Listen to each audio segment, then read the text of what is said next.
Passage number 31. Ready? Comments.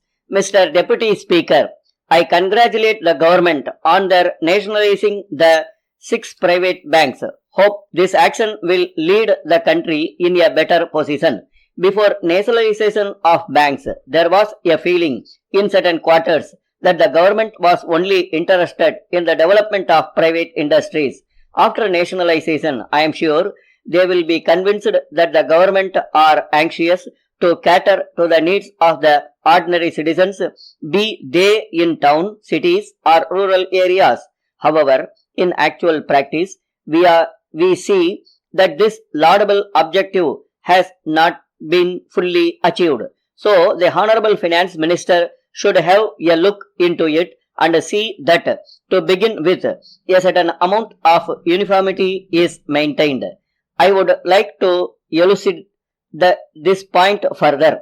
The norms fixed at present for the issue of loans and also for obtaining securities thereof varies from bank to bank.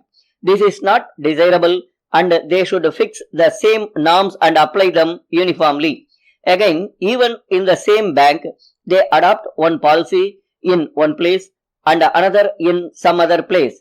I plead with the Finance Minister to examine this matter personally and see that the present state of affairs is not allowed to continue for long. As regards the security insisted upon by the banks, I have to point out that the applicants are completely in the dark. They certainly deserve better treatment.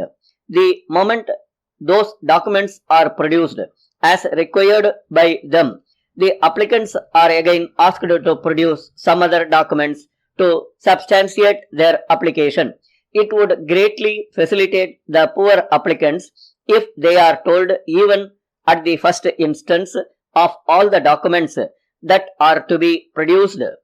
As they never do this, it causes considerable irritation, annoyance and delay which could very well be avoided if only the authorities concerned exhibit some amount of imagination, understanding and consideration.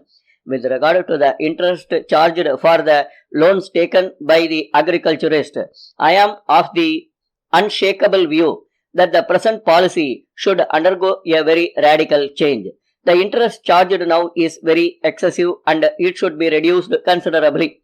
Secondly, the interest should be calculated once a year and not once every quarter.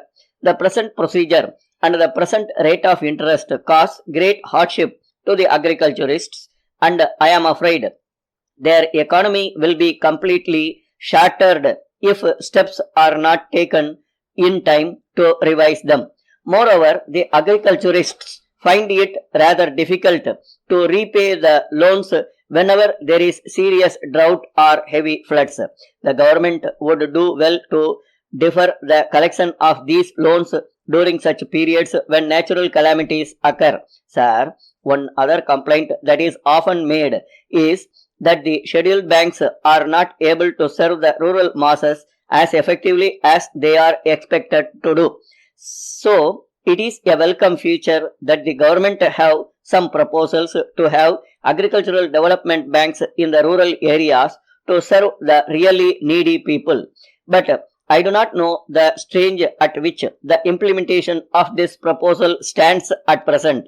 I request the Honorable Finance Minister to come forward before this august House with a bill to establish agricultural banks in the rural areas. I am sure that such banks will be a great boon to the vast millions of people living in the villages. With regard to self-employment schemes, I would like to suggest that the applications of the individuals concerned should be routed through the district industries center. I feel that such a procedure is very essential to avoid duplication and malpractices employed by unscrupulous persons trying to get credit facilities from more than one agency, much to the detriment of the deserving bona fide applicants. Sir, another important matter which I wish to highlight in this context is about rural labor. At present, they are not able to get any loan from the banks as they are not in a position to offer any security to satisfy the legal requirements of the banks. In such cases, it is but right and proper that the government should unhesitatingly come forward to give a guarantee in favor of the agricultural laborers, based on which the banks should issue the loans without subjecting the applicants to any further trials and tribulations. In the absence of such an arrangement, I am afraid the agricultural laborers will be denied all the credit facilities which are, as a matter of fact, intended to improve their living conditions. Sir, it is gratifying to note that the finance minister has convened a conference of the managers of scheduled banks and has asked them to allocate at least 40% to implement the 20-point program enunciated by our revered Prime Minister. Likewise, he must issue suitable instructions to the banks to see that the loans are issued to the agricultural laborers liberally. I know that the banks have made some survey in every district, but I must frankly state that these surveys are not comprehensive and are defective in many respects. Stop.